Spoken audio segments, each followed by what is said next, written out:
Welcome to an all-new Tales from the Dorkside. I am Brad Reed. Gog over here. Gog. Hi. Gog is my good friend and also horror, I would say aficionado, but I ask you all the time if you've seen this and that, and you haven't, so. How about enthusiast? Enthusiast, yes. I think that's a more appropriate term. But see, what I enjoy about that is that I feel like some of the listeners might not have seen all these movies too. So like I get to explain it to you or recommend it to you, and then the listeners will also be like, oh yeah, I should check that out. Yeah. So I represent a portion of the demographic out there. yes, and I represent the portion who spends way too much time watching movies and not enough time getting any sun. Sun's overrated. Yeah, it really is. Actually, I'm pretty glad that it's starting to become winter now. By the time people see this, it'll be November already. Whoa. I know. Seems like wild. We just started this podcast last month. So. Yeah. We got a couple things to talk about today. We're going to talk about the VHS, the latest one, VHS 99. That's right. And then we have Horror Movie Generator, which is always fun. If you didn't see the last couple episodes, you should check those out and stick around to the very end for Horror Movie Generator. Check out Little Bigfoot. Coming to a theater or streaming service near you. And Cry If I Want To. That's right. Yes. So I love it. But we do have a TV show we want to get into real quick. The first show we're going to talk about today, the only show we're going to talk about today, is Guillermo del Toro's Cabinet of Curiosities. It's on, or Cabinet of Curiosities. Yeah. You don't get the whole set. It's just just one piece of furniture. Yeah. That's like the next series that they put out will be a different piece of furniture. The duvet of the Chase Lounge of Curiosities. Yeah. It is. There's like 8 or 9 episodes. They're all available on Netflix. We're going to talk about the first one though today. But his first movie came out in 1993. He's done mostly, I would say, like horror or kind of horror-esque. Like fantasy horror Yeah, kind of stuff. yeah. His first movie was Kronos, Mimic. He did one of the Hellboys, the second one, I think, didn't he? He did the first Hellboy. The first Hellboy, okay. Yeah, and he did Blade 2, which I didn't realize. I did not know that. I didn't either. Because, the thing about like Hellboy and Blade, I think Hellboy kind of had more of his aesthetic to it. Yeah, with the creatures and everything, definitely. But like, really, it was Pan's Labyrinth in 06 that I was like, ooh, this guy, like, you could tell like his style. Yeah. He's got like over the top, like what I love about Guillermo del Toro, even in this show, is he doesn't do anything normal. Yeah. The creatures are all like something you've never seen before and stuff like that, which that's what I dig. Like, yeah, for sure. This is definitely from the imagination of Guillermo del Toro. He did Hellboy 2 as well. You were right. Pacific Rim. Really? Yeah, I didn't realize he did that. Now, is he the director on all these? I guess he is. Yeah, I didn't realize he did Pacific Rim, which makes a lot of sense why I love the first one, and then the second one, not so much. Yeah. Because the first one, visually, kind of, now that I'm looking back, I'm like, yeah, that makes sense. He did Crimson Peak, The Shape of Water, which I remember The Shape of Water wasn't, is that the one with the sea creature that everybody thought might be like tied to Hellboy somehow? Yeah, I think so, yeah. Yeah. Nightmare Alley, and then one that I'm looking forward to coming up on Netflix is Pinocchio. Yes. Yeah. Which I watched. There's like I wouldn't say it's a trailer. There's just like a little bit of a clip that they play, not from the movie, but like it shows their version of Jiminy Cricket, and which I think his name is not Jiminy, but of course the cricket looks all crazy too. So yeah. I'm looking forward to that because, I was a big fan of Pinocchio back in the day. I'm not going to lie, when I was young. Of course. And I think his version of it's going to be cool. Now, he's done TV shows, not too many. I see, like, every time I look up this list, I'm like, man, I didn't realize he did The Strain. Did you watch The Strain? No. I've watched an episode or two. Like, I've heard it's really good. I just haven't really got into that one. Troll Hunters, 38 Below, Wizards, Tales of Arcadia. I guess that's like a series there on Netflix with the Troll Hunters and everything. And then, of course, Cabinet of Curiosities, which is where we are today. An anthology series. It debuted just this week on October 25th, this past week anyway, by the time you hear this. And let's see, I'll tell you how many exact episodes there are, Gog, just for the listeners. 8. There are 8 out there. So the first one, man, like, okay, so I'll tell you kind of what I thought about it first. Okay. It had Tim Blake Nelson, who, if you're a Coen Brothers fan, you've seen a lot, and then just in a lot of other stuff. And when we first meet him, we get it right off the bat. Like, he's listening, I believe he's like listening to talk radio or something that's extremely like kind of probably leaning right wing and also conspiracy theory. Yes. You know, so he's not listening to this podcast, but he is listening to Joe Rogan. No. No, but the Joe Rogan that exists now, not the Joe Rogan that existed 10 or 15 years ago. Yeah. I kid Joe Rogan. He's got so much money, he doesn't care what we have to say. That's true. He's never going to hear this. Never. I don't know. Maybe somebody will be like, "Hey, listen to these guys talking about you, Joe Rogan," and then he'll bust through the door like a Kool-Aid man, and beat our ass, beat the shit out of us. But so just real quick, what did you think about like that character, like setting him up like that? Because I didn't like. I don't know. Like, I didn't particularly love it because, yes, it automatically shows you that, like, this dude's the heel. Yeah, he's a piece of shit. But the thing, I don't know, like, there's so much of that in the real world that, like, on TV shows, I'd rather not. I'd rather not. It didn't take away from the show that much, but at first I was like, and it was probably the point of it, but I was already annoyed with him. Yeah, he was right off the bat. Very obnoxious. So he, the premise, spoilers galore. Spoilers. Always. Yeah, always. If you're a fan of the show, you should just know this going forward. He's like a, what was that? Storage Wars. He's like one of those dudes. Like, he goes around and I didn't really catch, he owes like a bunch of money to somebody. Yeah. And it's not good people because they're getting, pretty violent with their asking for their money to be paid back. And then, but I took it like they were kind of like an underground, like, Storage Wars. Yeah. Yeah. It seemed like, because he was in kind of cahoots with the other guy. Yeah. And it seemed like what they were doing was kind of pretty shady.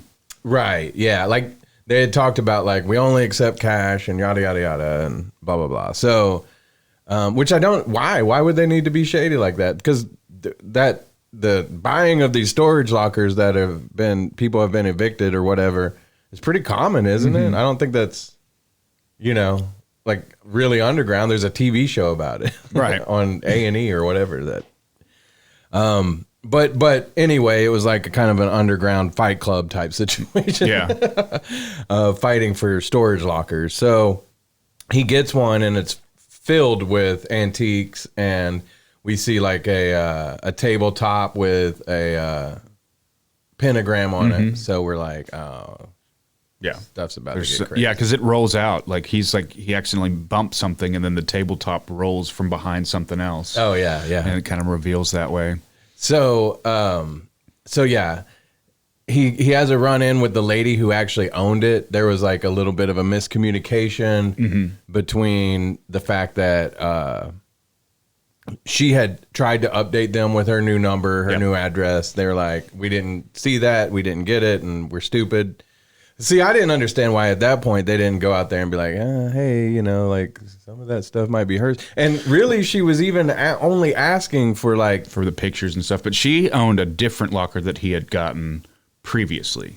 Because she had a locker 80 something. That was locker 36. Yes, you're right. Because that was the name of the show, was Lot 36.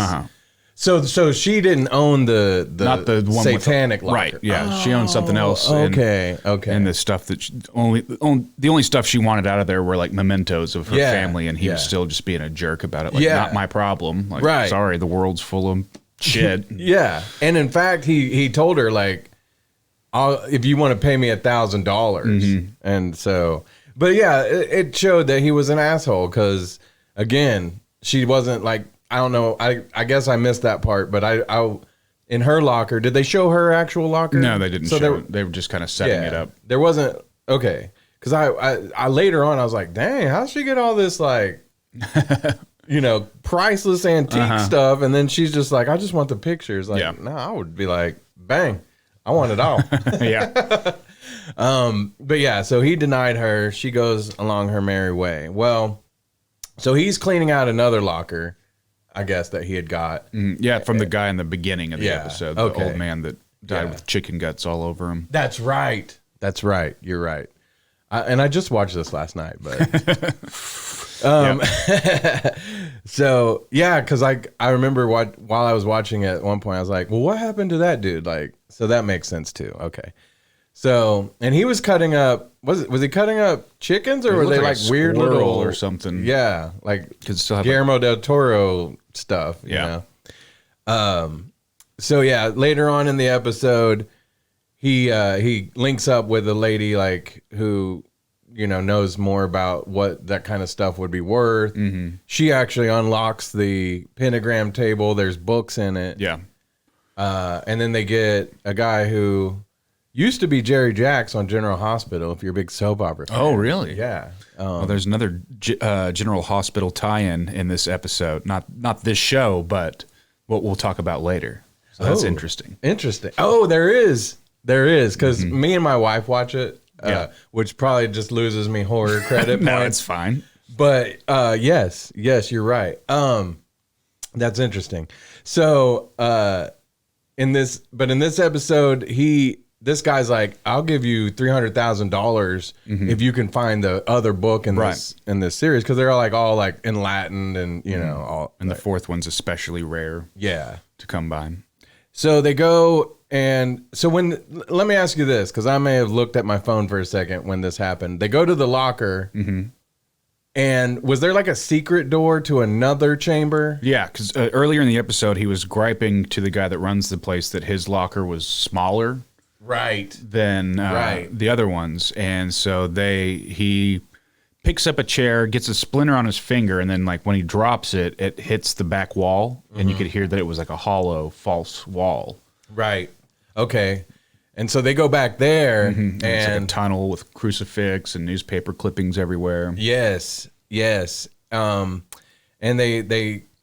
and the guy warns him. He's like, "Hey, look, when you approach whatever we're gonna find back here, it's gonna sense that you're an asshole." Yeah, and it's gonna want to like take you. Yeah, and I was like, "You don't know me." Yeah, and he didn't listen to him. No, he didn't. And so he had his eye on the prize, which was that fourth book, which was sitting on the other side of the like ritual circle with this lady with her face caved in. Yeah, because they had, like when you come across the lady with her face caved in, are you going to be like, I'm going to keep looking, or are you going to be I'm like, going to leave? Yeah, I'm going to be like, nope, fuck this shit. Like, I don't care about that money that I owe anybody anymore. I'm going to just leave. Right. Like, I'm going to get in my busted ass pickup truck, and I'm going to drive until I don't know when.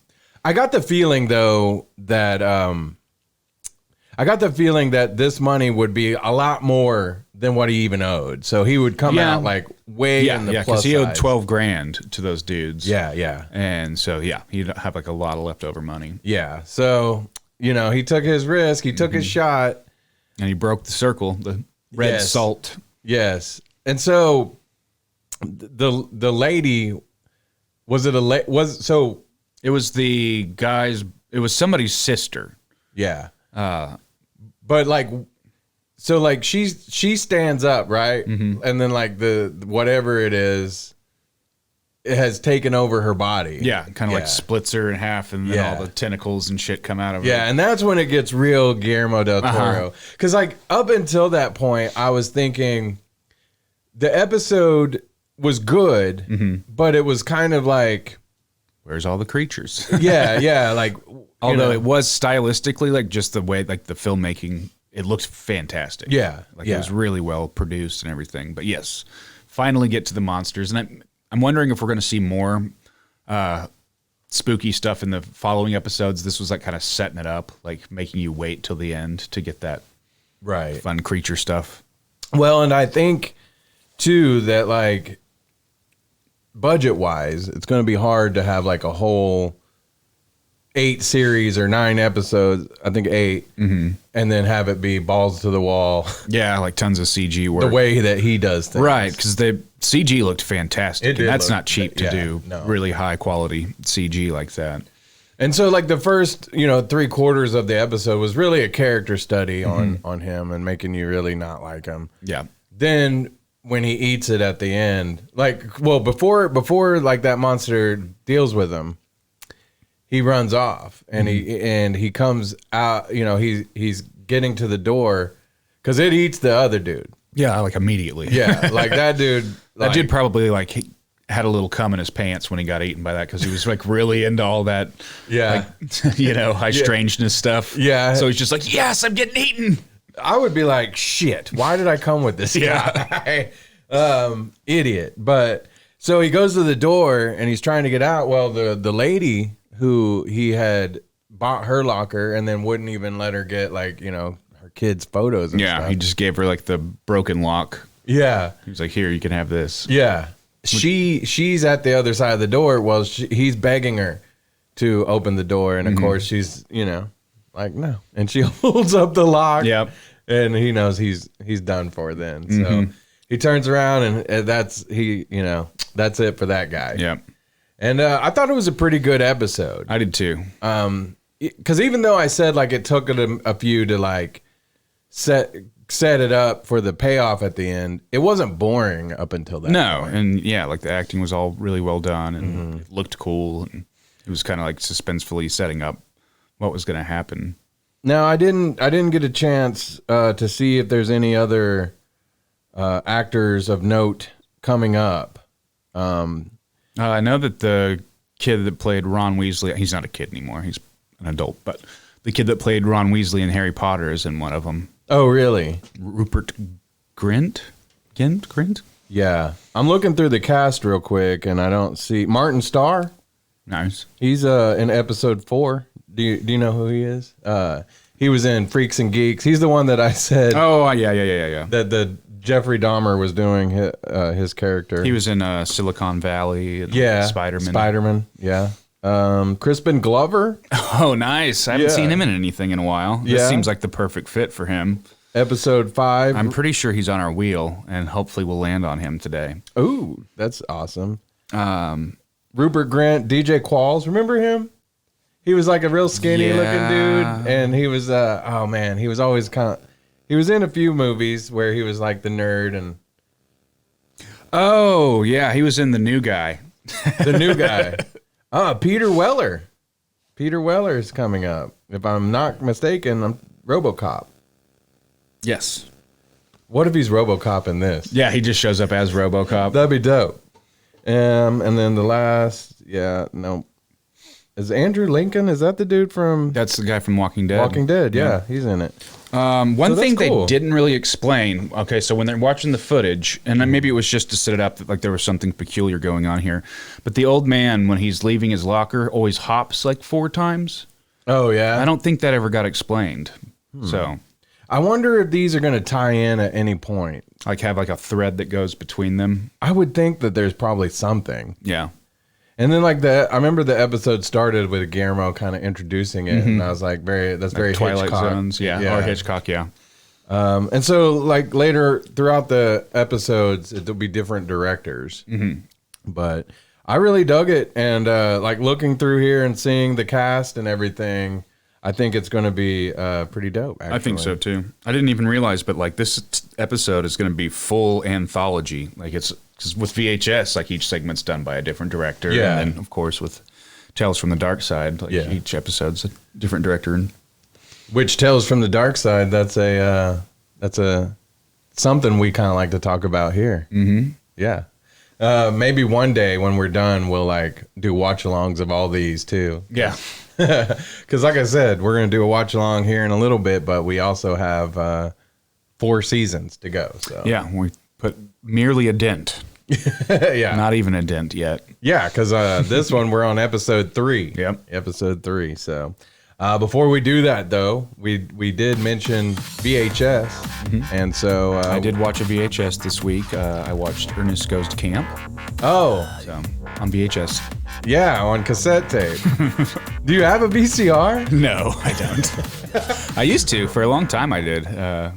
Longer than I think most people did. Well, the assignment wasn't to just watch a VHS. Oh, Yeah. like I was actually supposed to watch VHS the movie, like Yes. the horror movie franchise. Yes. Well, yes. Yeah. The VHS 99 is what just came out. Well, luckily I also watched that this week. So Perfect. Okay. The show, I mean, I will gladly talk about Ernest. Wait, you didn't even watch Ernest I didn't even watch Ernest Scared Goes Stupid. Oh my gosh, Gog. I will gladly talk about any Ernest movie though. Oh, well, it's my favorite camp movie, camp-based movie. Yeah, I loved it. I What's loved some it. other camp-based movies? There's the one with Ben Stiller, Oh, Heavyweights. Heavyweights, yeah. Then there's Wet Hot American Summer. Yep. Meatballs. Okay. We might have to start a separate podcast. It's like just about camp-based movies. Do you remember Meatballs? It had Bill Murray. Okay. Yeah. So this is a rabbit trail, but I mean it's a podcast, so fuck it, right? Yep. Fine. It's all good. I have a feeling that Wes Anderson, who directed like the Royal Tenenbaums. He's on the wheel. Oh, nice.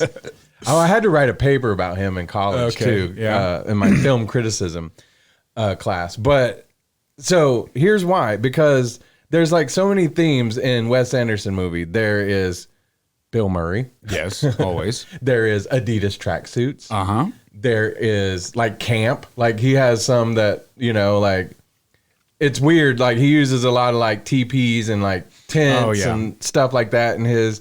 And I think it's because he back in the day loved Meatballs, which has Bill Murray, Adidas tracksuit. Yep. And In camp. Yeah. So Yep. That was like he was locked in a basement. That's the only tape that he was allowed to watch. maybe that's we'll For like 2 or tie 3 it to the years. horror side. I think I may have told you my Wes Anderson theory a long time ago, but yeah, he only had that VHS to watch, and see, maybe he'll do VHS 82 or whatever. Yeah. But he refuses to eat meatballs. Yeah. yeah, never again. Well, let's go to VHS. There's a few of those. I think there was what? There's 5. 5. And I didn't realize that, to be honest with you, because I've seen the first one and then the 2 newer ones. I don't know. I don't think I've seen the second one, and I definitely haven't seen Viral. I did not see the second one or Viral as well. I did see the same first page. one. And, I do want to go back and watch those, though, because Yeah. I saw the first one like the year it came out, which was 2012. a while back. 10 years ago. And so I dug it. But here's the thing. We'll start off right off the bat. I don't, other than probably, the Blair Witch Project, I feel like was the first like found footage movie. Yeah. And probably not, but maybe the first like mainstream. Yeah, it was the first like major. And do you remember when that came out? Because you're a little younger than me. But Yeah, I do. like people really did kind of like, oh, I think that's real. Like, Yeah. and of course back then we weren't so heavy on the internet and stuff to where nowadays you could just like Google it. Right. You can find out like, oh, that was an actress and yada yada. Back then you had to go like on the computer, make a really loud sound that lasted about a minute and a half before you could like get onto the internet. Yeah. And then you had to type something in and then it'd take like 45 seconds to load. And Right. I mean, people who watch porn now, they don't know how easy they've got. I know. It was just like waiting for that picture to like beep. Yeah. Beep. You're like, boobs are almost here. Up there they are. Yeah, and of course I was young, so I didn't need long. But I mean, I still don't, but well. Anyway, Yeah. Back to VHS. So the latest one though, VHS 99. Before that, there was VHS 94, and that came out on Shudder like last year. Yes.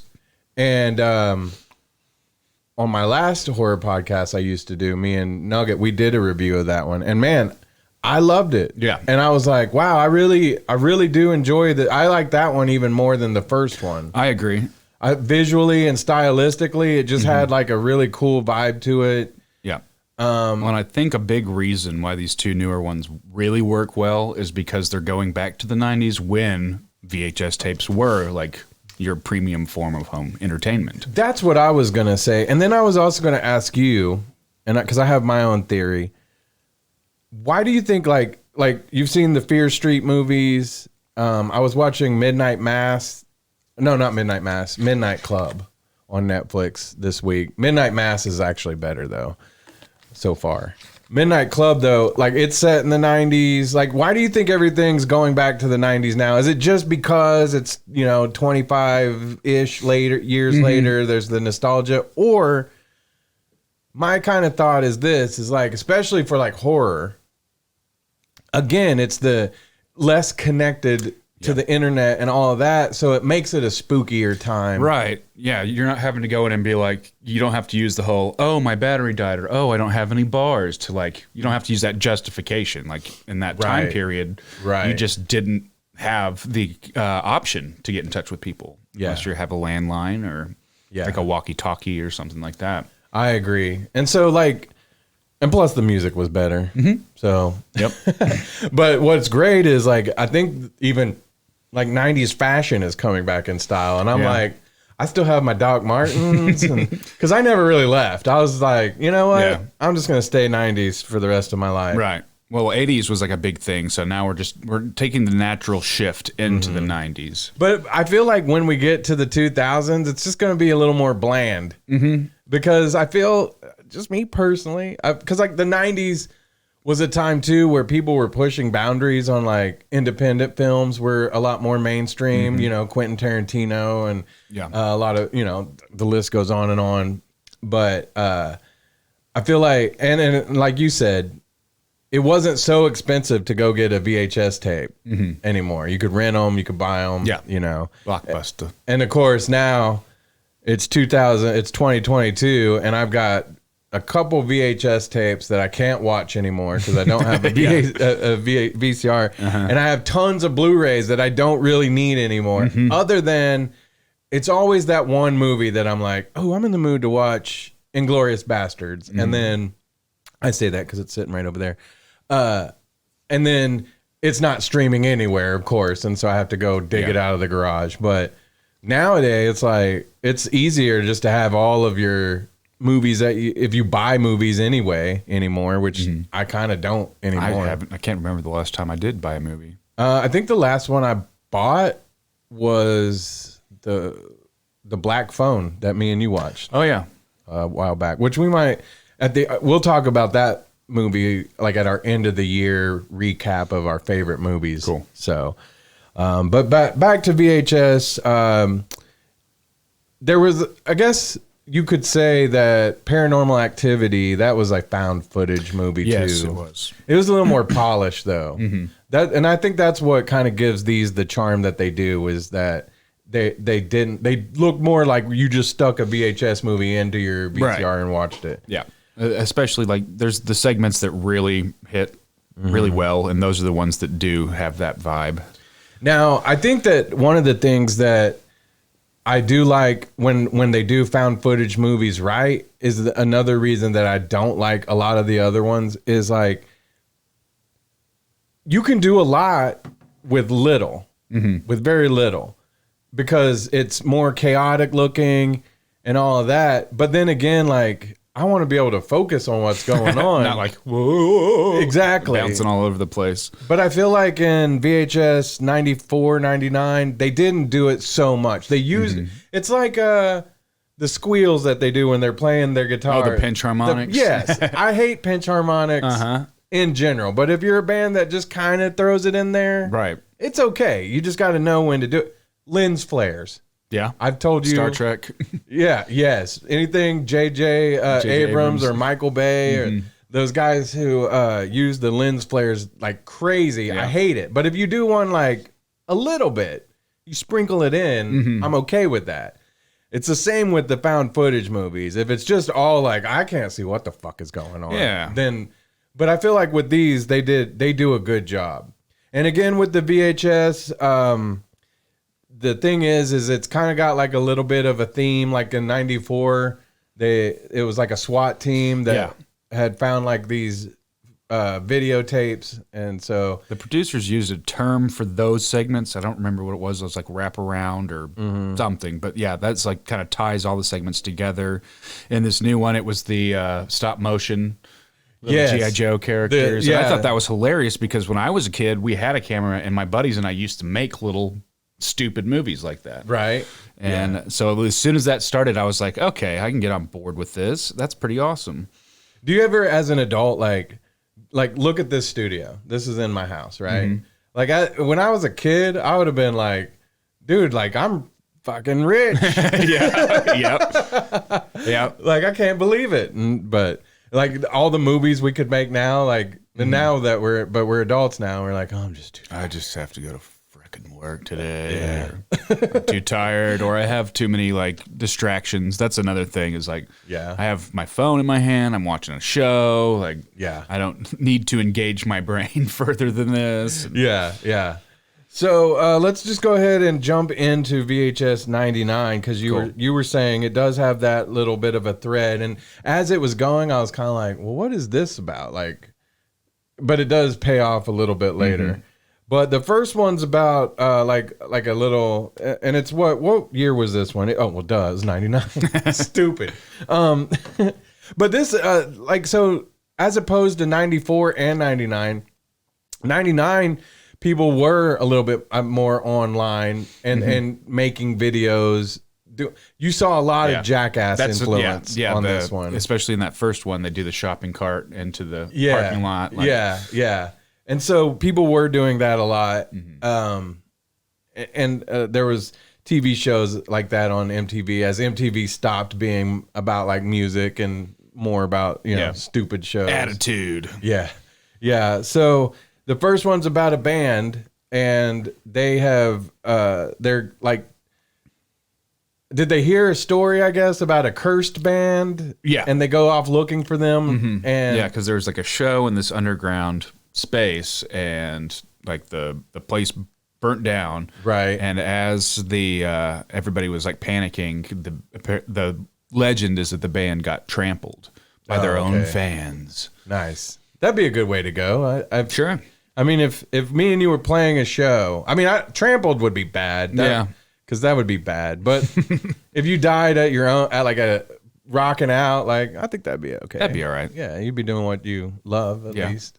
Or podcasting. Yeah. The only thing is, like, if you're podcasting, who's going to edit it? Right. The final episode. Like, I'm just like, bonk. And you're like, Brad, I'm just going to go. Yep. I just get up and walk out. The tape keeps rolling. Yeah. That'll be run out of hard drive space. That's what we'll do. We'll make our own. It won't be VHS. It'll be streaming. Yeah. 2022, and it'll be clips of us dying in podcasts. Yep. Just different ways of dying in a podcast. Well, and now we're really going macabre because people do live stream shit like that. Yeah. Like, wait till you see that. That'll be like something eventually. I guarantee it. But anyway. So I thought this one was cool. It had like a little bit of attitude, and it was, you know, the kids were obnoxious, which was, you know, you want it to be that way for whenever the stuff later on comes. Yeah, and so like then when they actually meet the dead band, well, there's like the one kid that's a lot more timid, and they keep messing with them. They keep like screwing with them even when they get there.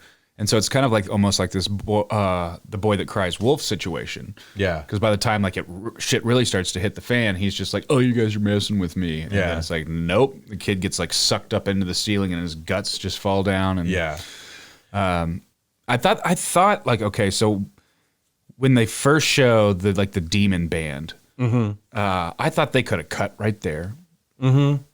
Like it's, but the rest of the episode was still pretty cool. Yeah, and that's when they kind of did some of that where it was like they're trying to get away and they're dropping the camera and yada yada yada. Yeah. But I thought that was a good solid opening. It wasn't the best of all of them in my opinion, but that's probably why it was the first one. But it was good. It did kind of remind me. Were you with us? Because I won't say where you live, but there's tunnels over by where you live. Oh, the tunnels. And they go like all the way into the city. Yeah, I don't think I went with you guys. I think I told you guys about it because my dad did that when he was a kid. Oh, okay. Because he grew up in a time when there wasn't cell phones and things, so you just walk through a tunnel for. Yeah, my mom did too, because like across from Tinker Air Force Base, there used to be neighborhoods there. They made them all move out because I think she told me like planes would crash over there. Oh. I guess they weren't as good as flying back then, or I don't know exactly. But there was tunnels over there and they would play and I'm like, oh, that just sounds, but like I went in those tunnels one night and with a few people and it was at night and I was kind of like, I was probably the timid one because I was like, guys, if it starts raining, the water is going to come in and drown us. Yeah. And the further we keep going into this, the further it's going to take to get us out. And I was sure we were going to probably meet like some homeless people. That would be my biggest concern, is finding some violent people down there. Yeah, which we didn't. That's but good. That's like one of the more like I've done ghost hunts and supposedly haunted houses and stuff. The tunnels were like the creepiest thing I've ever done. Yeah, I would understand because it's like you're in this confined space. Yes. And then once you get so deep into it, it's like you don't have an option to just be like, I'm going to leave now. Right. Yeah, that probably creeped me out more than anything else I've ever done. But part of me still wants to go back because it was that creepy. But anyway, so yeah, that was the first one. It was called Shredding. Yeah. The second one was called Suicide Bid, and this one got me. Ooh, this one got me. It was like these girls who are. This was a good one. Yeah, they weren't hazing her. She was going to join. I think it was like a tradition. Yeah, so she wanted to be a part of this sorority, and I guess they call it a suicide bid. Whenever I don't understand college stuff because I didn't do anything like that. Yeah, but, at Rose State they weren't having me do anything. Francis like that. Tuttle didn't have any sort of fraternities for me to join. Yeah, I was in the honor society, but they were just like. We didn't do anything. We were lame. When I went to school, it was like a mix of like higher level high school kids and then adult students as well. Yeah. So I would just imagine like me, like this 30-something-year-old dude being like the oldest guy in the fraternity. Yeah. I was often. Everyone's like, Fortnite skins. And I'm like, I don't know. Yeah. Because when I went to college, it was only like probably in the last 10 years. And so... Yeah, I was like always the old dude in the class. In fact, I took like a computer coding class and like all those kids already knew it. I'm like, they must have grown up doing this. Yeah, I'm sure. And I'm sitting there like it's a new freaking language. Oh, yeah. And I was like, I'm dropping out. But yeah, so she only wants to be in this one sorority. So that's the only bid that she's doing. And she has her best friend there in college with her who's kind of a little more nerdy. Yeah. And this girl's wanting to be more in with the popular girls. So they end up going out on this like evening and getting drunk, and then they take her to this creepy like church/cemetery place. Yeah. And so in a thing that I would never let anyone do. Oh no, absolutely not. Never. They bury her. Yes. Well, they don't really bury her. Yeah, they put her in a grave. They like close the coffin and they're like poking it with brooms and kind of messing with her. And it's got like the coffin has like a little glass cross window right where her face is, so she can kind of see out. Yeah, but even though that is a little more tame, because like where I would definitely draw the line would be like throwing dirt on me or anything, because I'd be like, hell no. Nope. Because I'm kind of like I'm not, but. When it comes to something like that, I'm a little bit claustrophobic. Well, yeah, like I wouldn't want to be in a situation where I can't get out, you know? Yeah. And they even had like one of those, like they used to put these in graves in the olden days in case they accidentally buried someone alive, but they had the bell with the string on it. Yeah. And so, and she had a bell too, right? When she was wanting them to let her out. Yeah. Well, so of course, as things do, they don't go to plan. No. And the police show up, and so the other girls who were going to let her out whenever she couldn't like stand it anymore, they're gone. Yeah, they run off. They take off. They say they're going to come back later. Yeah. Well, it starts raining. Yep.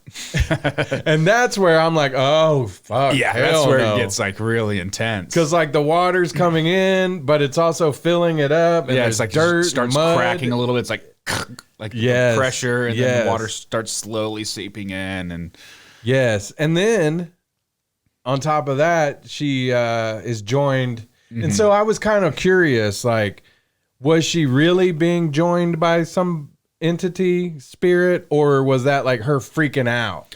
I think she really was, like, based on the way that it based ends. on the end. I believe so. At the time when I was watching it, I was like, maybe, but like it was.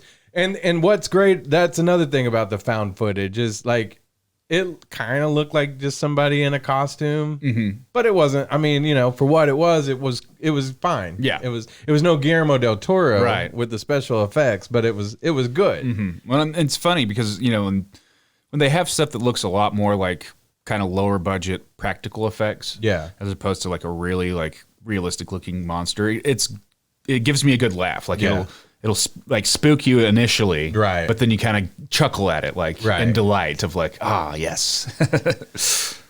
And so they come back in the morning and they see that it's covered in water, and they're like, oh fuck. yeah, we're murderers, we're in trouble. So they go down, they're like, we got to get her out. They go down and she's not there. Right. Now, there's a couple premises for this part that like I was like found it a little hard to believe, and just two little things, no big deal. But apparently, for us to have seen this found footage, somebody would have had to found the camera that she had with her down in the coffin, which would be covered in water. Right, it would have been destroyed. Yeah. Plus, they had left a camera up, on the ground. And it would have had to been filming all night. Now, if you remember those kind of cameras, that tape's going to run out, even if you put it on slow play. Yeah. If you remember SLP. That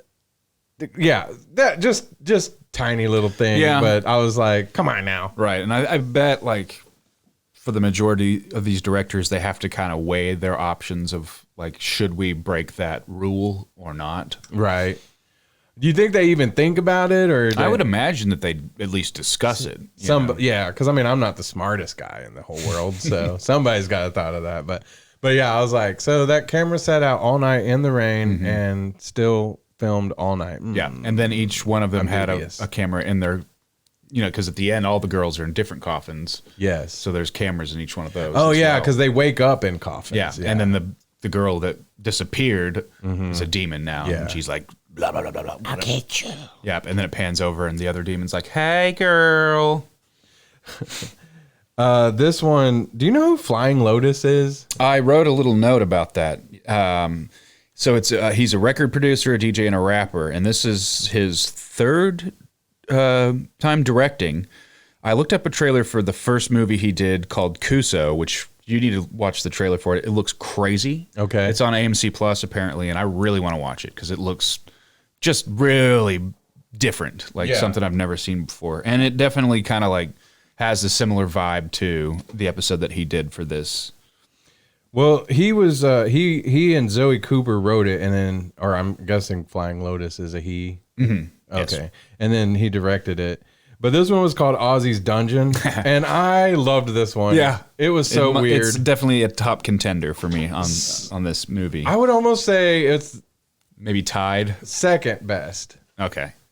And we'll talk about Hot Gollum later. Yeah.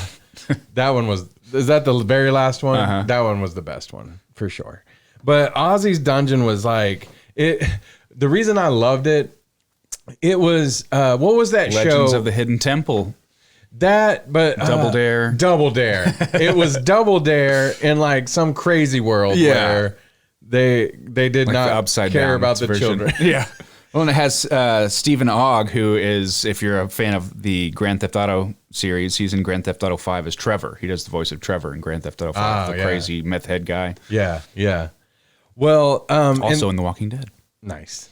In this one, it's a TV show that's filmed in like some crazy dungeon basement, and the guy is like he's really off kilter. Like this one's like it gave me Rob Zombie type vibes. Yeah, like this was something Rob Zombie would have filmed. Yeah, but one of the children, as they're going through the race to get to the end, one of the other ones kind of like snags her, like grabs her leg, and as she's trying to get out, she breaks it like horribly. Yeah, like, and then they just keep rewinding it and playing it over and over again. Yeah. Like and like they didn't the host didn't seem to like think that was gruesome or anything. Yeah, and so then they're rewinding it, and so it takes us into a different place where the people watching it was actually the kid's mom, who you see in the crowd a little bit. Yeah, she gets up and like is freaking out. Yeah, she's gonna go after him. Yeah, and they've kidnapped the host, and they have him now in a basement.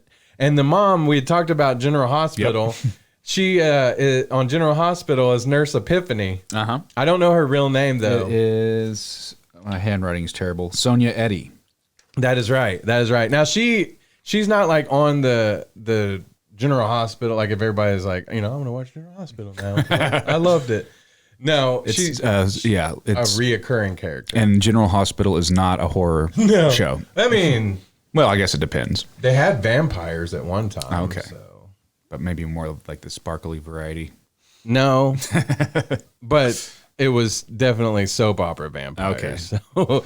So, but yeah, so she's a recurring character on there. She's not actual like everyday cast member. But anyway, it was awesome to see her in this. Like me and my wife. And my wife was like, it was weird hearing her cuss. I was like, yeah, it was. And tear her shirt off. Yes, because she was fierce. She was very fierce. And man, so their whole deal was that they were going to make him go through like their own version. Yeah, they did like a recreation of the set from the show, but this is like dungeon version. Yes. Which is just dingy and disgusting and covered in feces and now as I'm watching it and like yes, that's like he has to crawl through, like he has to go through it and he has to crawl through and dig, because remember like in the Double Dare and all those, you had to dig through like something to get a flag or whatever.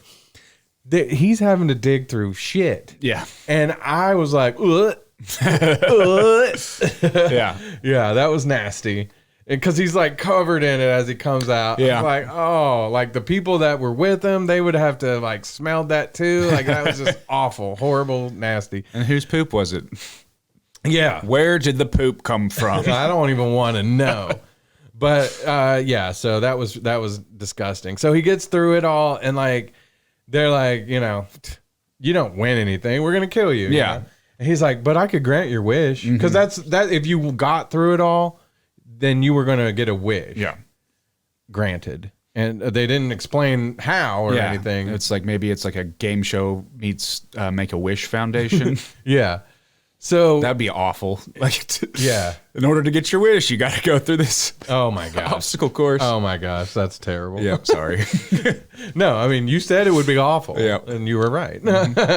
But yeah, so he gets through it all and he has to take her to like where they used to film it. Yeah. The old set, which is like shut down at this point. Yeah, but like they get back to like some kind of like they go in and they're going like into a cave basically. Like a secret door. With that weird lady that was like in the show, she's just there still. Yeah, like it reminded me of the Indiana Jones where they go into that temple where he's looking for the cup that Jesus drank out, and like the old guy is still there, they just hang out there, I guess. It kind of reminded me of that. But so they go to get her wish granted, and you might have to help me out here because like she doesn't get her wish granted, right? Doesn't everybody get, like, it's a monster, right? Yeah, so I think she does. It doesn't ever like tell what her wish was. She's like gothic and in a wheelchair at this point. Yeah. And so they go in, the family follows, and yeah, it's like this big, large, naked woman on a table, but with like that's right. partial creature kind of coming out. Yes, kind of gave me some Seven vibes. And so then they're like, make sure you go make your good wish. And then she like rolls over to her and whispers in her ear. And at that point, all of a sudden, her mom's face, her dad's face, and the host of the show's face just start like melting off. Yeah, because like that the person on the table, the big lady that like doesn't like a bunch of light start coming out. Yeah, and it splits open and this giant monster, like this crazy looking monster pops up and starts just like shooting lasers or whatever it is. Yeah. So, and then it like at the very end, it zooms in on the girl's face and she's smiling. So that leads me to believe that her wish had something to do with murdering her parents and the host. Because she probably didn't want to be part of any of that. No. She might not have even wanted to be on the show. Like her mom might have made her because I bet so. they were like, wish for some money or something. Yeah, exactly. That's what I would do. Well, yeah, and that's like even the mom when she was like pushing her in there and she's telling her what to wish for when she gets in there, like wish for $1 million or it's like the IOU from Tales from the Dorkside. It is. So yeah, that one was that one probably had more of the CGI. Mm-hmm. So then we get to the Gawkers, which kind of ties together like the thread that's going through with all the videos. Right, we see who's filming the videos. Yeah, exactly. All the stop motion stuff. And then like older dickhead brother steals the camera from him. Yeah, this one was okay. I don't know. Yeah, they were in love with the girl from across the street. Mm-hmm. When it was like showing like statues and stuff. Yeah. They were going around doing a bunch of stuff before that, though, right? Like they were like, was this the one? Yeah, this is the one I think where they were like skateboarding. Yeah, they were skateboarding. Yeah. The guy breaks his arm. Yeah. They put the camera in like a sack with a hole in it trying to look up this girl's skirts. Yeah. Yeah, like when he broke his arm and it was like just dangling. It's supposed to do that, right? Oh my God, that was funny. And they draw a dick on his forehead. Yeah. Okay. I just felt like this one, like it was the least scary kind of all of them. It was okay. Mm-hmm. It had boobs. Yeah. So this was a note that I wrote down. I said there was not enough dongs. There was like you have to have a decent like boob to dong ratio. I feel think? Like. Yeah. Nowadays, yeah, especially. Okay. I mean, I can do without the dong, but I mean, I'll take one for the team. Sure. I'm not really in how that sounded, but I will look at a dong. Yeah. So I can look at some titties. Yeah. Okay. That's how it works nowadays. That's the golden rule. The golden rule. Yes. So basically, the girl that they are watching, she's not just a normal. No, she's hottie. Medusa. Yeah. So the little dork brother installs like some spyware on her webcam. Yes. And so they start watching her, and then she kind of like catches on to it. And And then she comes and gets them. Yeah. Turns him to stone. Yeah. So that one was okay. Yeah. It was okay. It was like a palate cleanser between Ozzy and the last one. Yeah. I mean, if you needed to go take a poo in between, that one might be the one, or look at your phone or whatever. Yeah. It was okay. It wasn't my favorite. It was probably my least. Yeah, I'd say probably my least favorite too. But the next one and the final one, it was my favorite. To Hell and Back. This one, there's these two best friends, and it's New Year's Eve 1999. Nate and Choi, they've been hired to film like what it wasn't a seance, was it? They were trying to summon a demon, so I think it was like a seance type thing. It seemed like they were doing kind of like a documentary about it or something. Now, for me, if somebody hires, like, say somebody's like, hey, Gog and Brad, come film this seance, I'd be like, what kind? Are you summoning demons? Because if so, I'm out. Yeah, I'm out on that. Thank you. Well, how much are you paying, first of all? Yeah. So in this, these witches basically, they do summon a demon. Does the demon go back and takes those guys with them, or does like it open a portal that they fall through and the demon comes up? So basically, the witches are trying to summon like a big demon, and then as they're starting their ritual, it's like a trickster demon shows up basically because they're being like, so and so showed up again. Yeah. So they do a spell or something that sends it back, but it's got a hold of the cameraman's leg, and I guess the buddy somehow Okay, also. yes. And they get sucked down with the demon. That's right. So it's a very interesting idea. Yeah, it was, because like when they come to, and like the where they filmed it, like with some caves and like you know, like around this area where, because I'm assuming it didn't really look like it was on a soundstage. No. It might have been outside. Yeah, like they may have added some stuff. Yeah, like, but they picked a dope location. Yeah, because for sure. You're looking around and you're like, oh shit, they're in hell. yeah, yeah. And then like there's some different, just like some stuff in the background that looks kind of spooky, and they run across like kind of like, did you call a golem or Hot Golem? Yeah, Hot Mabel. Golem. So they meet Mabel. She did look like Gollum though, didn't she? She had like the mannerisms and Yeah. stuff, so that's why I wrote that down. Yeah, my precious. Yeah. I was like, Yeah. ooh, Hot Golem. Yeah. My favorite of the creatures, I think, there was all the creatures were great in this Yeah, segment. yeah. But the one where it's like they hear this voice like, help me. Yeah. And they go over and it's like this little lady weird thing that crawls up and has little hands and like gross Yes. titties. And Yes. It was so creepy. yeah, I laughed like a couple of times. I laughed pretty hard. Yeah. Just like the ridiculousness of it. And so they're trying to like make their journey back and figure out how to get the hell out Yeah, of they're like, here. how do we get back out of hell? Yeah. And Mabel basically is the one that gives them the idea. They're like, because at the stroke of midnight, the witches are going to summon the demon that they intended to. So they have to basically go seek out that demon. So they're like trying not to get murdered on their way there. And then they show up in the cave where the demon is. Right. Man, I really enjoyed that one. I would have never, like, if like, you know, a portal opens up right now and me and you fall into hell somehow because my dogs are digging too far into the yard, I wouldn't be trusting Mabel. No, I wouldn't be trusting anybody. No. Like, what'd you do to get here? Yeah, you know what I mean? Like, Yeah. I don't think I'm going to be trusting Mabel. If you had to go to a version of hell from movies or TV shows or anything, which one would it be? Say that one more time. If you had to go to a version of hell that exists within like a movie or a TV show or comic book or anything, which version of hell would you choose? Little Nicky. That's what I was going to say. That one seems to be the like least Goofiest. Yeah, the least scary. Yeah, Little Nicky. That's awesome. John Lovitz. Yeah, yeah. So yeah, and then so the end of they end up making it back, right? But they don't make it. No, so okay. The other part that made me laugh is when they finally make it to the cave with the demons, there's this weird baby thing sleeping, and he takes the little tiny pitchfork, which is pretty funny. Yeah, that was funny. But what I really liked was when the bigger friend starts stabbing one of the followers, and then it just sprays blood, like a ridiculous amount of it, like super over the top special effect. Yeah, that was pretty funny. Yeah, yeah, and yeah, so they do like latch onto the demon. They get summoned up.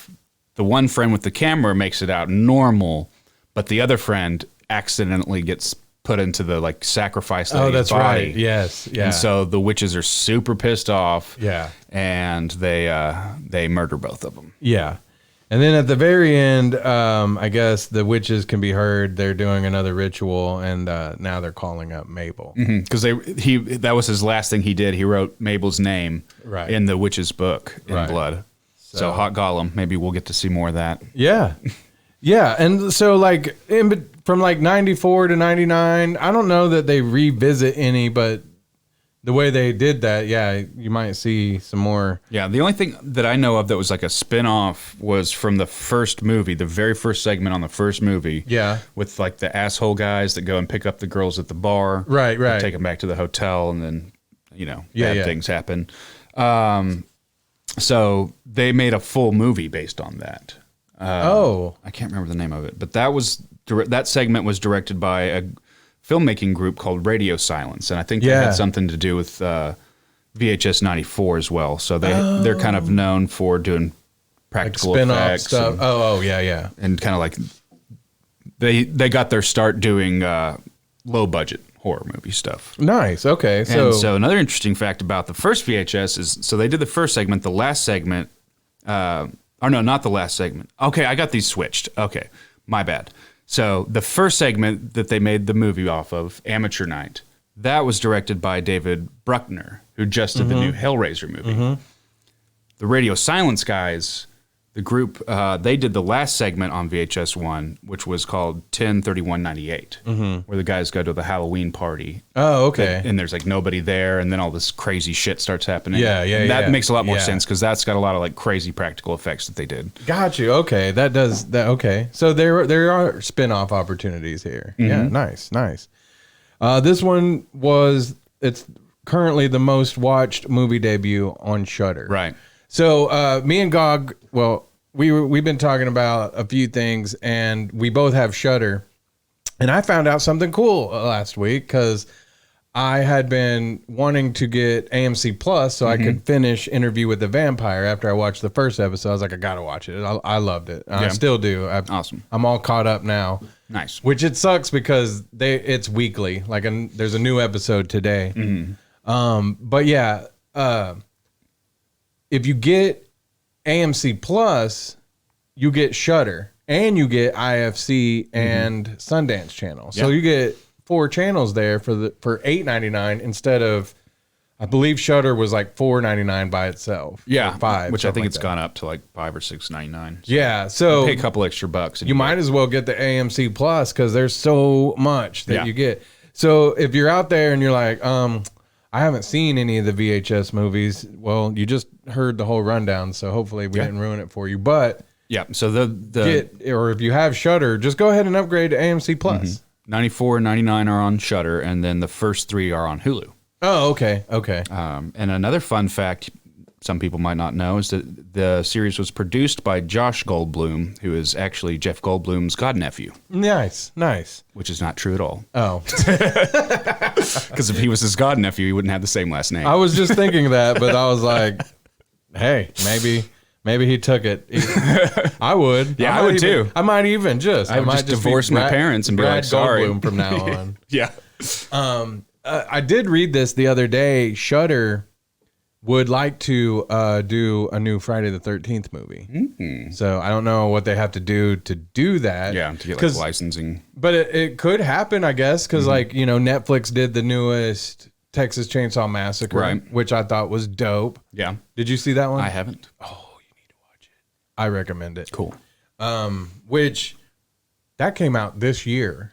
So we can talk about it in our end of the year. Nice. Because that was one that like I really wanted to do for the last podcast, but we had pretty much wrapped it up by then. So wrapping it up. So yep.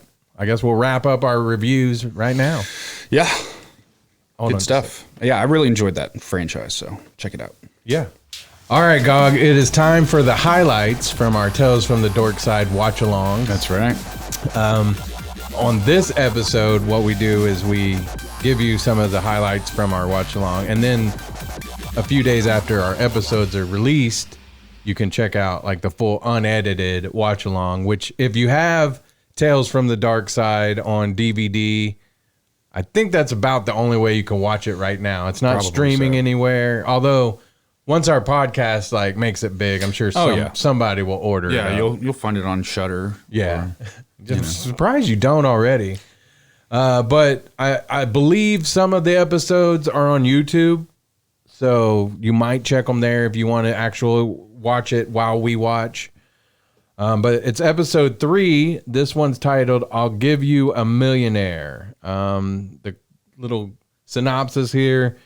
Millionaires Duncan Williams and Jack Blaine, they've known each other for a long time, and they've made a lot of money in dirty businesses. So what kind of businesses do you think that is? I'd say like maybe outhouses. Yes. Those are pretty dirty. Yeah. They like to dispute money against each other all the time. In fact, it kind of reminded me of Trading Places. Yeah. The one where with Eddie Murphy and Dan Aykroyd. So but anyway, so they like to bet and all that. Well, one day Duncan offers $1 million for the soul of his friend Jack, who's an atheist. Yeah. And Jack's like, sure, He's like, yeah, that didn't mean anything to me. Yeah. So then Jack learns that he's got less time to live than he thought. He's ill, and he'll be dying soon. Yep. So his Benjamin Buttons coming to an end. Yeah. So he wants to basically buy, get out of his contract, whatever, buy it back. And Duncan says no. He's just being a dick about it. And so, of course, as always with all these episodes, there's these strange tales from the dark side and a little twist at the end. Always the twist. So here you go. Enjoy. I'll give you $1 million.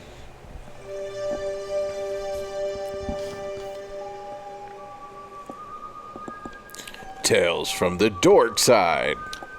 This one's also about money, so they just alternate between money and alcohol. Money and booze.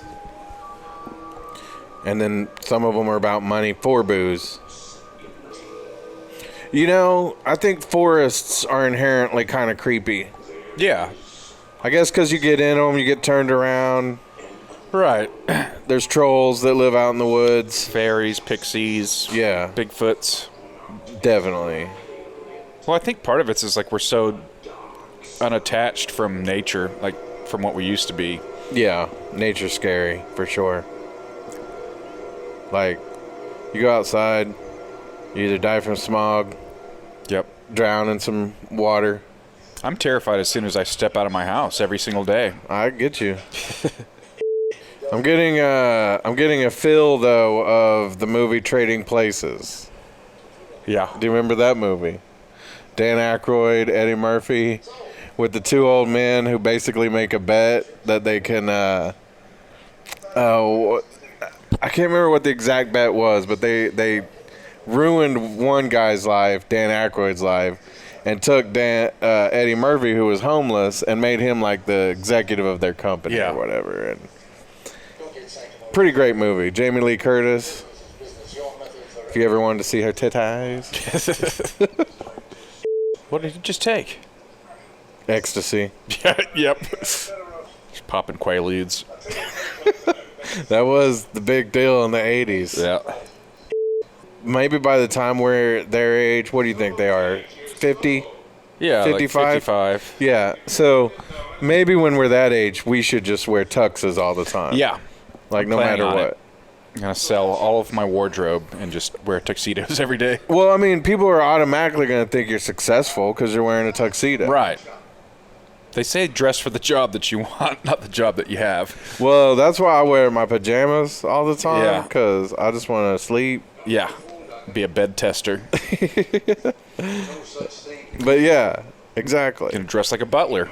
I wonder if these are the guys that shot the bear in the first episode. Probably. See how it ties in? Yeah, they're like all I say, connected. It's all about the acting and the details in this show.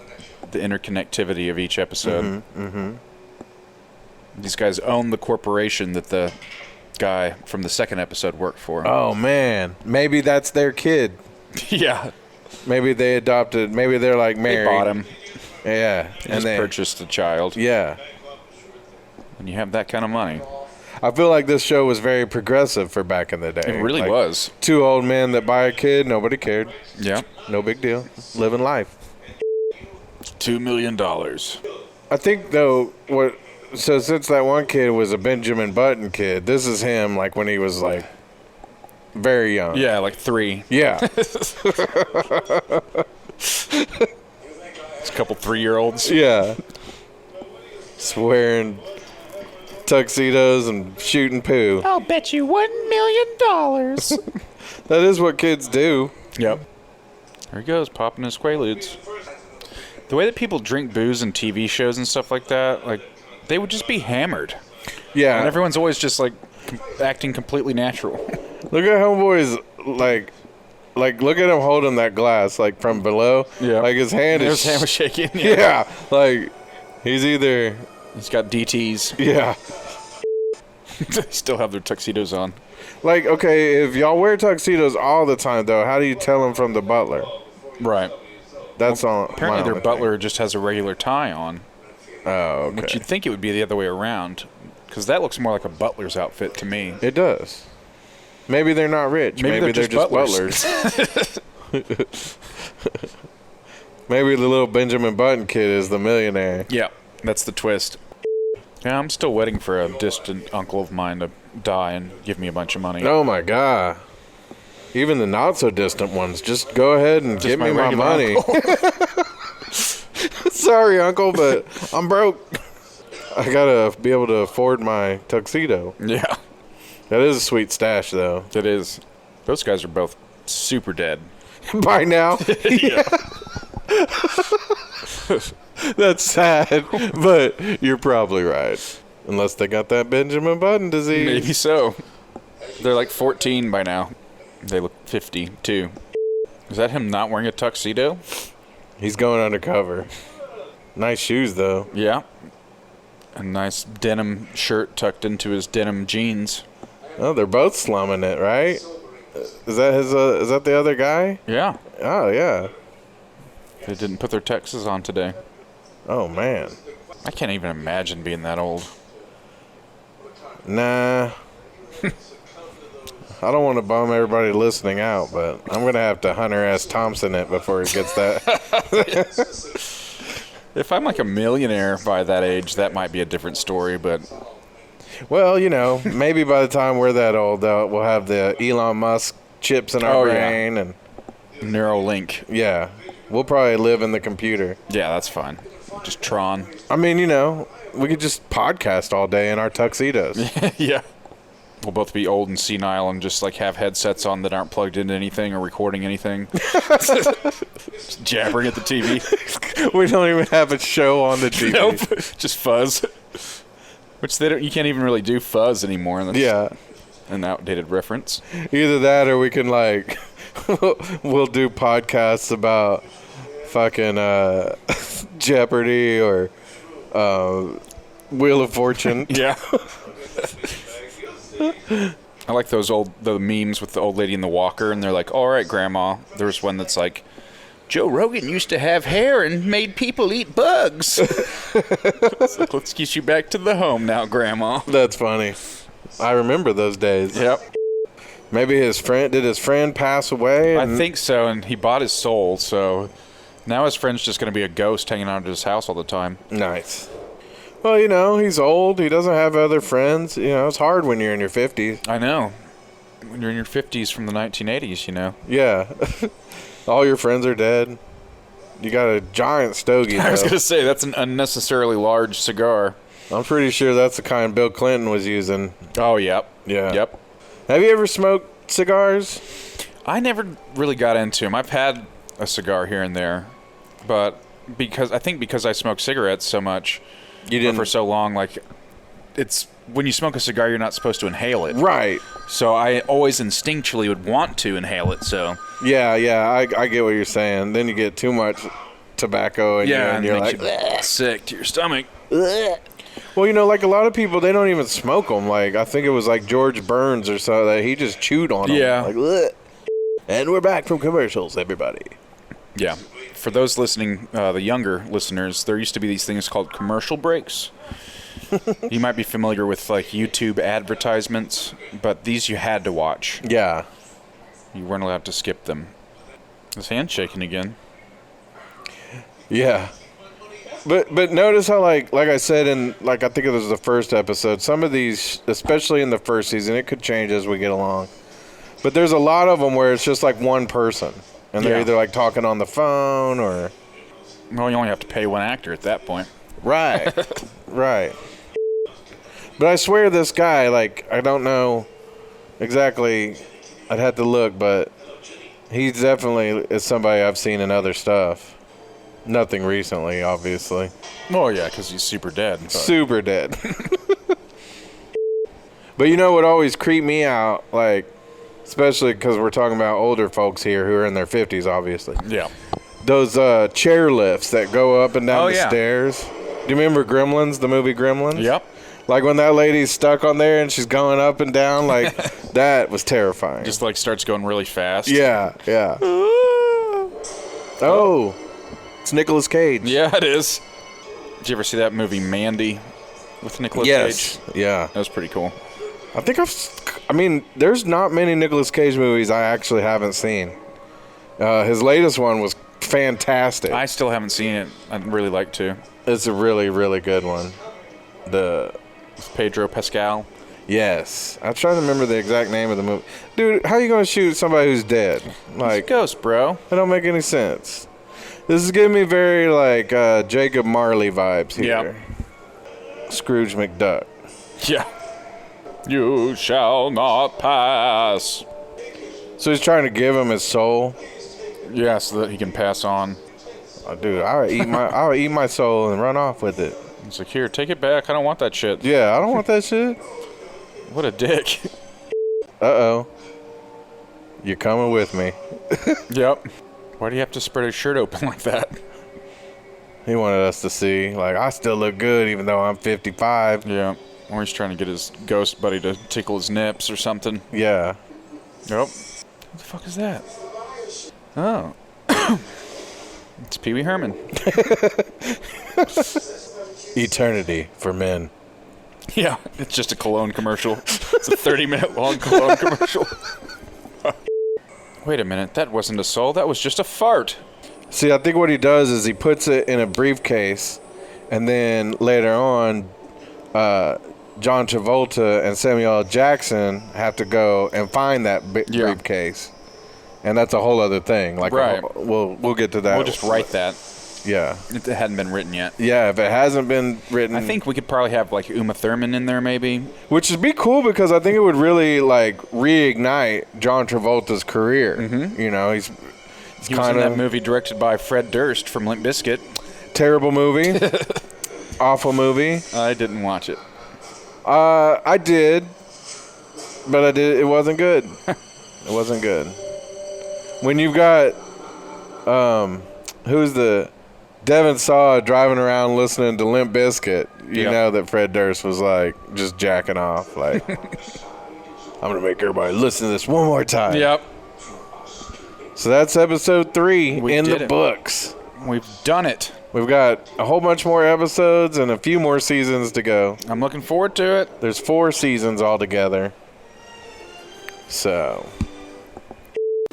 All right, Gog, that was the best of the best ofs, yeah. So make sure if you want to watch along, because like I said, I've done a podcast before where we did watch-alongs with movies, and people especially loved like the horror movie watch-along because like one person left a comment and was like, I like to watch these. I'm usually by myself, so like if I listen to y'all watching it with me, I feel like I'm not by myself and it's less scary. I was like, that's cool. Yeah. Like, I generally don't get too scared watching scary movies, although I was watching some stuff on my computer last night rather than my TV, and I had my headphones on, my Beats. Oh, yeah? And that amplifies the intensity of, like, those tense situations. You know, I get a little, I don't know why, but like if I put in earbuds sometimes and I can't hear what's going on outside, I get a little claustrophobic. Yeah. I like it when I'm at work, usually I'll do one of these numbers. Yeah. Mostly so I can hear if my boss is coming, so I know, like, close my YouTube window. But I don't know why it does. Like, it weirds me out sometimes when I can't hear some of the outside noise. But so yeah, again, we're in season 1. Up next, we've got a few more. Painkiller. Does that say the odds or the gods? Which one? I can't read. My eyes are bad. Yeah, look, God's got the same problem. I think it's the odds. Yeah. Okay. Golly, man. How old are we? Getting old.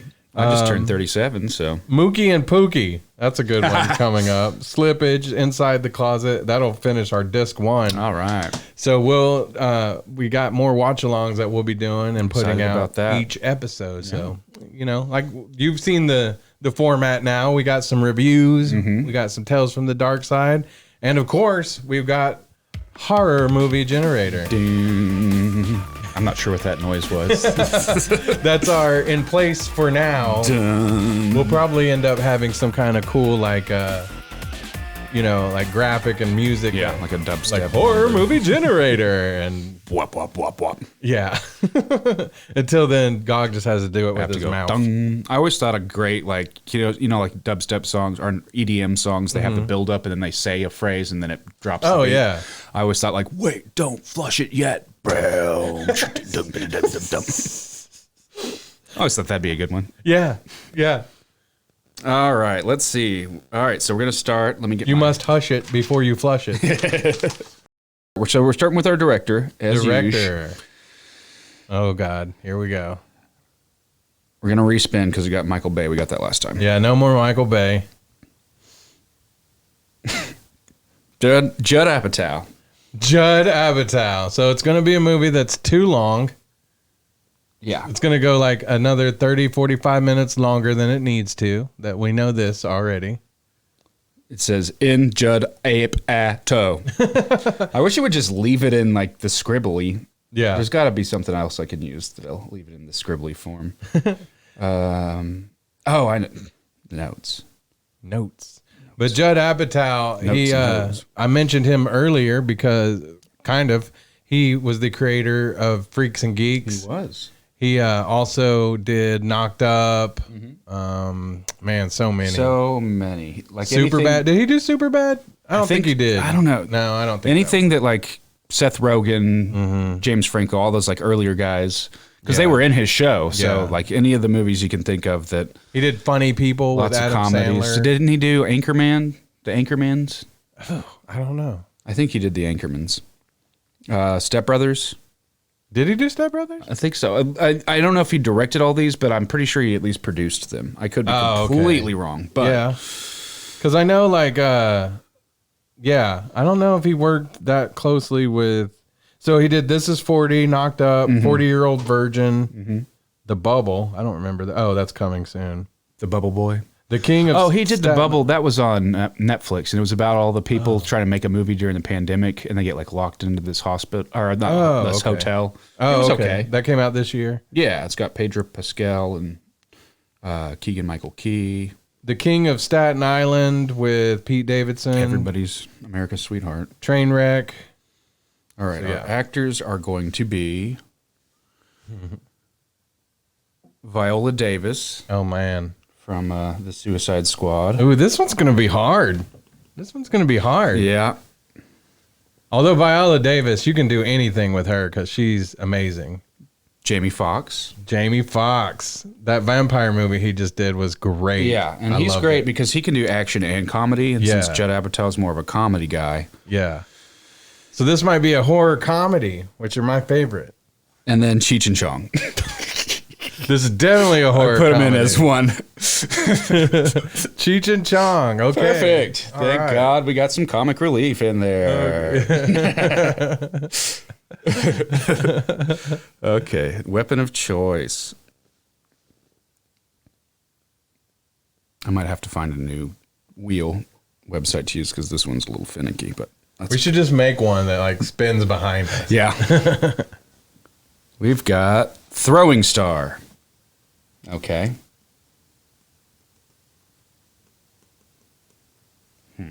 That'll be interesting. Yeah. Okay, a holiday. 420. Hopefully. I didn't put that on there. I need to add it.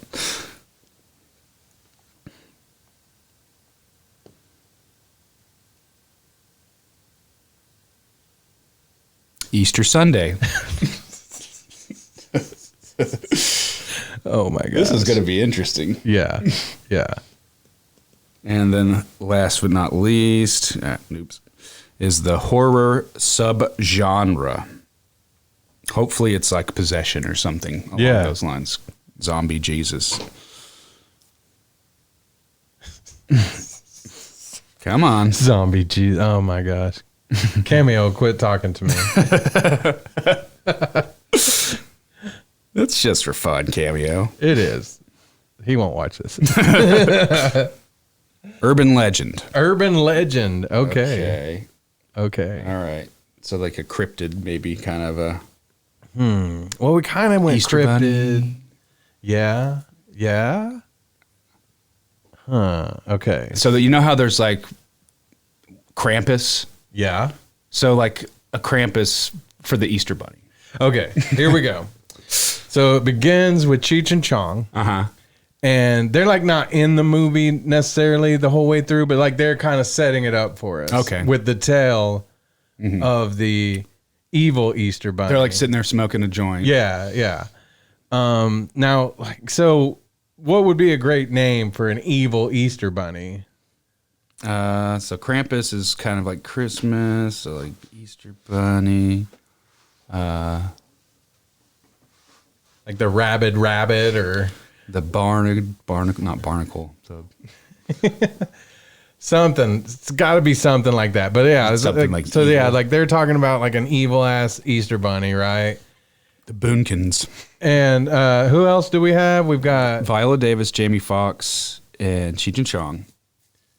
So Jamie Foxx is going to be the star, of course. Mm-hmm. But see, like, here's the thing: it's Judd Apatow. So like, the movie's going to have Seth Rogen in it. Yeah. But he's a side character, you know.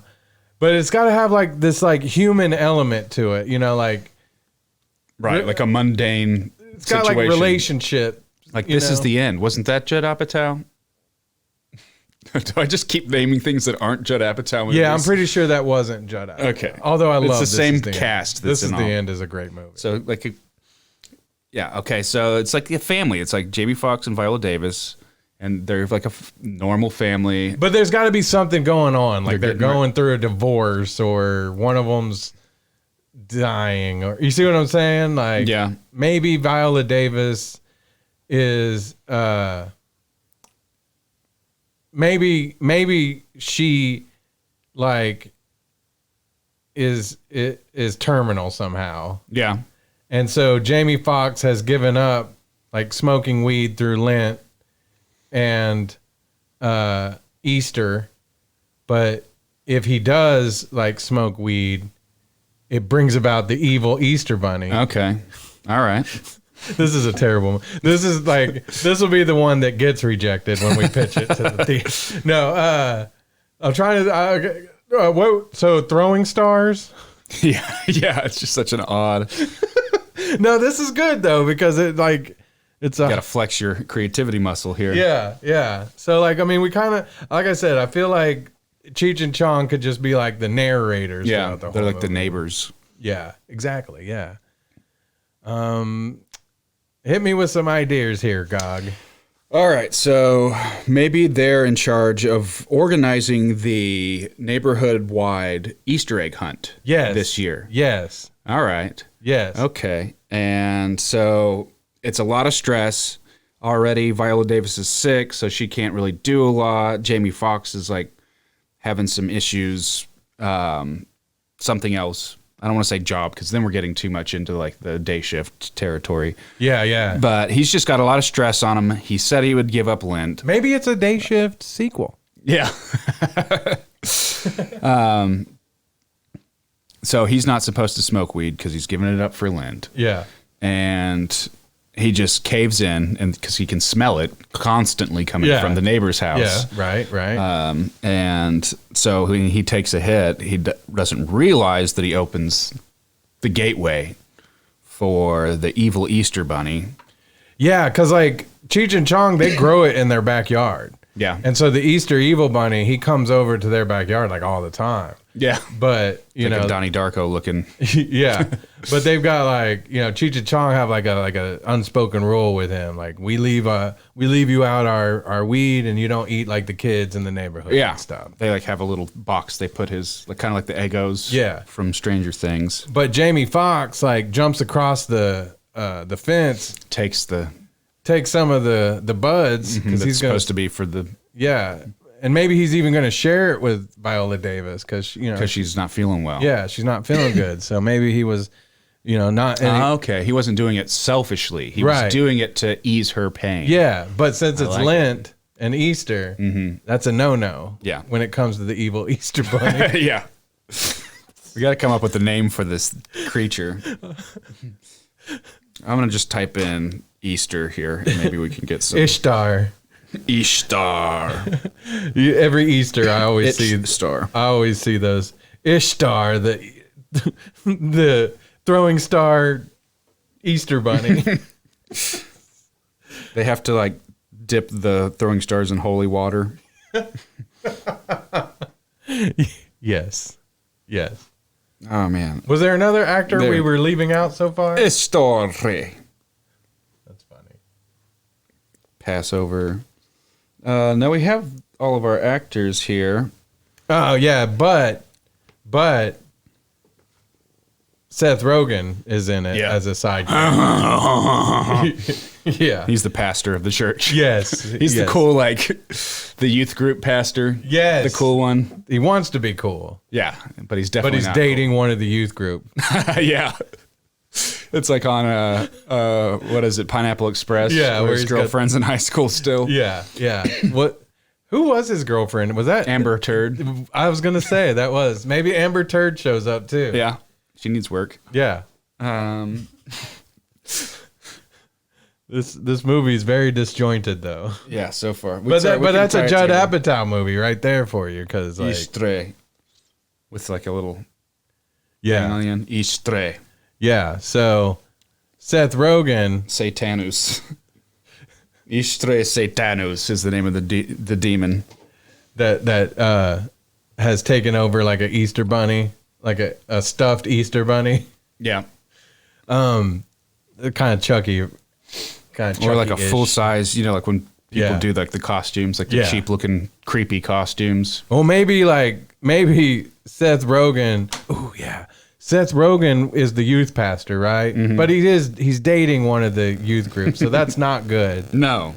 So what we'll do is he was going to dress up like an Easter bunny. Oh yeah, that's terrifying. Mm-hmm. He was going to dress up like an Easter bunny for his youth group, and instead he gets overtaken by this demon. Okay. And so Seth is like the Easter bunny demon. Mm-hmm. And Jamie Foxx, like, it is very much like day shift still, but that's okay. We'll just roll with it. Yeah. And Jamie Foxx has to, but like Seth Rogen's, like the Easter bunny, does he like throwing stars? Does he use the throwing stars?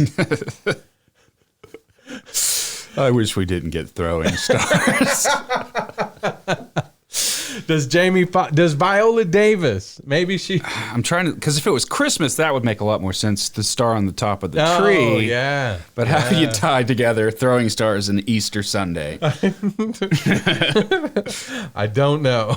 Just somebody does maybe Cheech and Chong. Yeah. Are like retired martial artists. Yeah.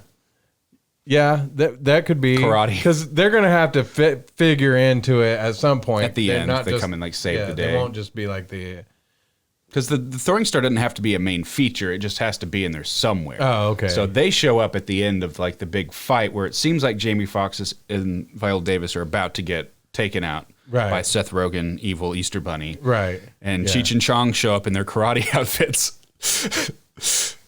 Like they swore they would never do karate again. Yeah, they were just gonna smoke weed. Yeah, they were tired because long time ago they killed people. They were their fists are registered weapons. Yes, but they left that life because they wanted to be more peaceful. Yes, yeah, but so they show up at the end with their karate outfits on. They're like not even black belts; they're like yellow or purple belts. Yeah. Yes. And they dip the throwing stars in holy water. I imagine like in the church is like where the main battle is happening. Right. So they dip all the throwing stars in holy water. Yeah. So does Seth Rogen die at the end, or does he like come back? Like, because is he kind of like a werewolf type were-rabbit? That's what I'm thinking. Like maybe he kind of slowly progresses. Were-rabbit. Okay, yeah.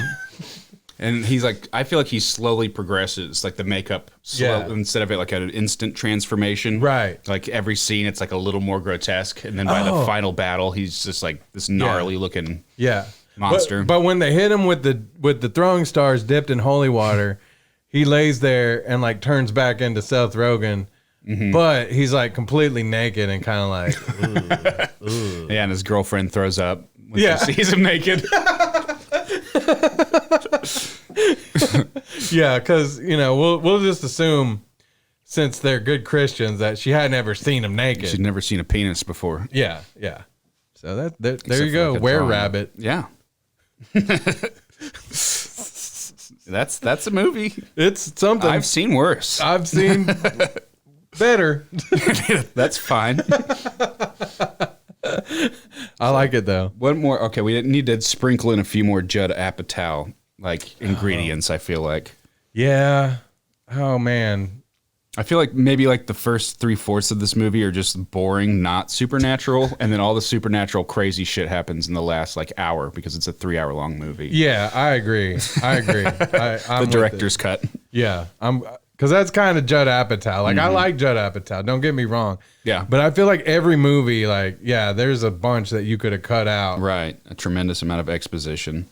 Yeah. So I mean, we don't have to add in a bunch of Judd Apatow stuff. Just a whole bunch of script. Yeah. Yep.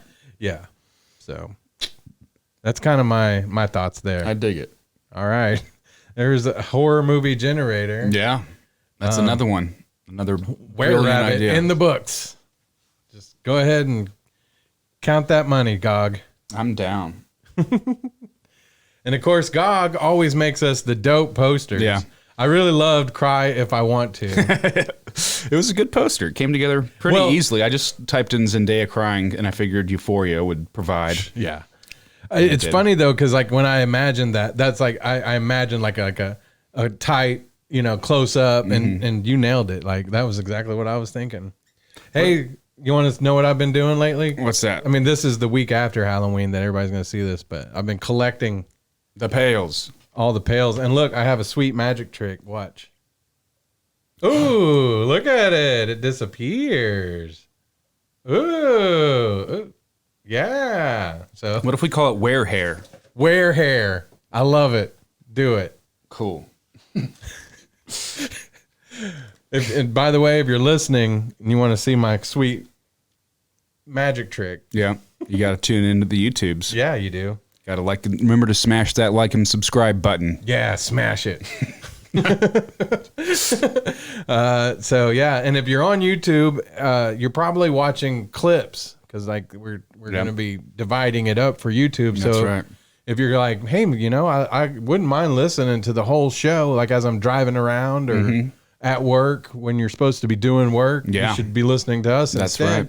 Then you go to all the places. You can go to Apple podcast. You can go to Applebee's. Spreaker. Yeah, Applebee's. Listen to the podcast. Like, sir, could you please turn that down. Like, they are awful. I'm trying to eat my apps over here. about Easter Sunday and Yeah. Cheech and Chong throwing stars at a bunny. Yes. And then, yeah, I think we're going to be on Spotify pretty soon, if not already. So there's a whole bunch. Wherever you listen to your favorite podcasts and vice versa, if you're listening to this and you want to watch these on YouTube, you want to see me and Gog's beautiful faces, then do it there. I did accidentally shave my mustache too short, so if you guys want to check that out. It's not short enough that it's too noticeable. Yeah, well, so this is dumb. Doesn't matter. But so my clippers, they have the different gauges on it, and I usually use an 1/8 of an inch, and I accidentally did the 1/16 of an inch. Oh, no. And then was like, damn it. My beard to mustache ratio is off now. So You didn't want to look like a Mennonite or something and just go full shave and Yeah. leave the beard part. Yeah, That would be dope. that would be. We need to put Mennonites on our... I'm bringing it back. We need to make a movie about Mennonites. Yeah. I don't know anything about them, although I picture them as being Amish-like. What about like a crossover Mennonites and Men in Black? Men in tights. And Men in Tights. Yes, I like it. As long as, like, somebody's got to get run over by a horse carriage. Yeah. And then Grandma's got to get run over by a reindeer. yeah. That's the Christmas episode. Okay.